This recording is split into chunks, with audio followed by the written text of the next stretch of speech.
মাকসুদ কামাল ঢাকা বিশ্ববিদ্যালয়ে আমাদের ভাই বোনদেরকে মেরে রক্তাক্ত করেছে। এখানে আরেকটা বিষয়, মাকসুদ কামালের ব্যাপারে আমাদের কাছে অনেকগুলো ইনফরমেশন ইতিমধ্যে এসেছে, আমরা জানতে পেরেছি মাকসুদ কামালকে বিভিন্নভাবে শেল্টার দেওয়ার চেষ্টা করা হচ্ছে। সেটা অন্তর্বর্তীকালীন সরকারের পক্ষ থেকে বিভিন্ন জন চেষ্টা করছে। বিশ্ববিদ্যালয়ে যে এখন শিক্ষকদের যে সংগঠনগুলো আছে তাদের একটা পক্ষ তাকে বিভিন্নভাবে সেভ এক্সিট দেওয়ার চেষ্টা করছে। কিন্তু আমাদের অবস্থান পরিষ্কার যে মাকসুদ কামাল ঢাকা বিশ্ববিদ্যালয়ে আমাদের ভাই বোনদেরকে মেরে রক্তাক্ত করেছে। বহিরাগত নিয়ে এসে আমাদের ভাই বোনদের উপর হামলা সে করেছে, সে মাকসুদ কামালের বিচারেই স্বাধীন বাংলাদেশ হবে।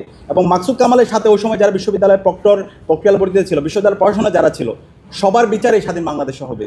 তারা এই বিশ্ববিদ্যালয়ে রক্তের দাগ লাগিয়েছে, আমাদের ভাই বোনদেরকে মেরে রক্তাক্ত করেছে। আমরা যখন হাসপাতালে যাচ্ছিলাম, সেই হাসপাতালে ইসরায়েলিরা যেভাবে ফিলিস্তিনের উপরে হামলা করে ঠিক একই কায়দা, তার চাইতে বর্বর কায়দায় আমাদের ভাই বোনদের উপর হামলা করেছে। সুতরাং এই মাকসুদ কামাল এবং মাকসুদ কামাল গং যারা ছিল সবার বিচার এই স্বাধীন বাংলাদেশে হবে এবং সকল এভিডেন্সগুলো আমাদের হাতে আছে। আমরা সেই এভিডেন্সগুলো আমরা আজকে আন্তর্জাতিক অপরাধ ট্রাইব্যুনালকে দিয়েছি। ওকে, আপনি কোন মামলায় এসেছিলেন আজকে? যে